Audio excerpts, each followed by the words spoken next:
Jai Hind everyone. If you are determined to be an IAS IPS officer and you're looking for the best IAS coaching, then join our UPSC Comprehensive Pre-Com Mains course. It will provide you a one-stop solution to all your preparation related worries. Details are given in the description. Hi guys, welcome to Chetan Bharat Learning and welcome to our series ACE UPSC Exam with CBL. इस series में हम क्या करते हैं कि हर Saturday आपको एक test देते हैं। गूगल फॉर्म के फॉर्मेट में एक टेस्ट होता है जिसमें डिफरेंट सब्जेक्ट्स के क्वेश्चंस होते हैं and over the period of next week different teachers आके वही टेस्ट आप लोगों के साथ डिस्कस करते हैं। तो इसमें history, polity, economy, geography and environment, science, current affairs, in subject से डील करते हुए क्वेश्चंस होते हैं। आइडिया ये है कि इन क्वेश्चंस के थ्रू, इन छोटे छोटे यूट्यूब पे लिए जाने वाले टेस्ट के थ्रू हम आपकी एमसीक्यू प्रैक्टिस करवा सकें, क्योंकि ये एमसीक्यू प्रैक्टिस ही है जो आपको एग्जाम में अच्छा परफॉर्म करने में हेल्प करेगी। तो विदाउट मच अडू स्टार्ट करते हैं आज की एमसीक्यू डिस्कशन। तो क्वेश्चन है हमारा, grants from the centre to the state under the recommendations of Finance Commission are known as, ये एज होना चाहिए यहाँ पर, are known as plan grants, development assistance, statutory grants या फिर डिस्क्रिशनरी ग्रांट्स। फाइनेंस कमीशन की रिकमेंडेशंस पे जो सेंटर स्टेट्स को ग्रांट्स देता है उन्हें क्या बोला जाता है? इजी फैक्चुअल क्वेश्चन है, बताएं क्या होना चाहिए इसका answer? The answer should be C, statutory grants. Next question पे मूव करते हैं। If the Rajya Sabha declares that it is necessary in the national interest that Parliament should make laws on a matter in the state list, then the Parliament becomes competent to make laws on that matter. Such a resolution must be supported by. अगर राज्यसभा में एक resolution pass हो जो कहती है कि it is expedient, it is necessary in the national interest that parliament should make laws on a matter that is otherwise specified in the state list, तो वो resolution किस तरह से पास होनी चाहिए?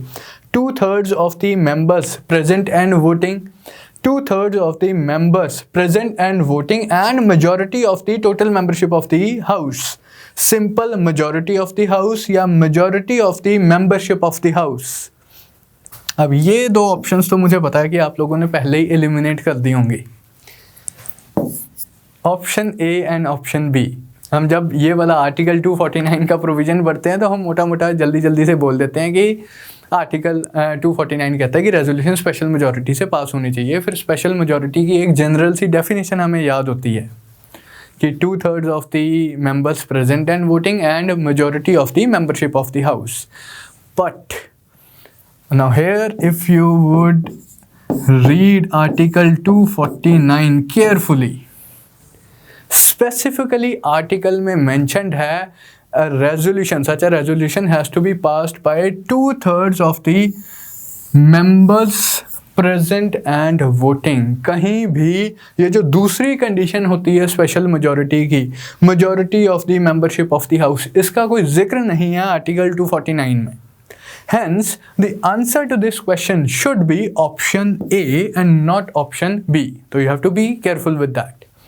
Next, Parliament can make any law for the whole or any part of India for the implementation of international treaties. किस तरह से? With the consent of all the states, with the consent of majority of the states, with the consent of the states concerned, या फिर option D है without the consent of any state, वो खुद से भी बना सकते हैं। बताएं क्या आंसर होना चाहिए? इंटरनेशनल ट्रीटीज़ को इम्प्लीमेंट करना है, उसके लिए पार्लियामेंट ने लॉ बनाना है। क्या उसके लिए सभी स्टेट्स की, मेजॉरिटी स्टेट्स की या कंसर्न्ड स्टेट्स की कंसेंट चाहिए, या बिना किसी स्टेट की कंसेंट के भी पार्लियामेंट लॉ बना सकता है? इस कंटेक्स्ट में करेक्ट आंसर होगा इसका ऑप्शन डी। इंटरनेशनल ट्रीटीज़ के लिए कंसेंट की ज़रूरत नहीं है, अदर केसेस में हो सकता है, लेकिन उसका भी एक प्रॉपर प्रोसीजर है, जो भी केसेस क्या हैं, लेकिन इस केस में कोई कंसेंट ऑफ द स्टेट नहीं रिक्वायर्ड है। Next question, under which of the following circumstances, वो जो मैं बात कर रहा था कि डिफरेंट केसेस है, उसी कंटेक्स्ट में अगला क्वेश्चन है। Under which of the following circumstances can the parliament legislate on the subjects in the state list? सारे सेंटर स्टेट लेजिस्लेटिव रिलेशंस के कंटेक्स्ट में क्वेश्चंस आ रहे हैं, सेंटर स्टेट रिलेशंस के कंटेक्स्ट में। Rajya Sabha passed a resolution to that effect, जो हमने डिस्कस किया, should be passed by 2/3 of the members present and voting. दूसरा है फाइनेंशियल इमरजेंसी, तीसरा है प्रेसिडेंट्स रूल। ये तो है ही है, अभी हम डिस्कस ही कर चुके हैं कि अगर रेजोल्यूशन पास करती है Rajya Sabha by 2/3 of the member present and voting तो पार्लियामेंट कर सकता है। फाइनेंशियल इमरजेंसी के केस में कर सकता है? फाइनेंशियल इमरजेंसी के केस में ऐसी कोई प्रोविजन नहीं है। What about presidents rule? Presidents rule के केस में कर सकता है। नेशनल इमरजेंसी आर्टिकल 352 के अंडर भी कर सकता है। प्रेसिडेंट्स रूल अंडर आर्टिकल 356 वहाँ भी पार्लियामेंट के पास ये पावर आ जाती है। तो ये भी करेक्ट रहेगा, सेकंड नहीं होना चाहिए। तो हमने कोड में से चूज़ करना है, करेक्ट आंसर क्या होगा? 1 and 3 should be the right answer, option C. Next, the legislative matters on which uniformity of legislation throughout the country is desirable but not essential. Uniformity desirable है लेकिन essential नहीं है। कौन सी list में आपको वैसे मैटर्स मिल जाएंगे?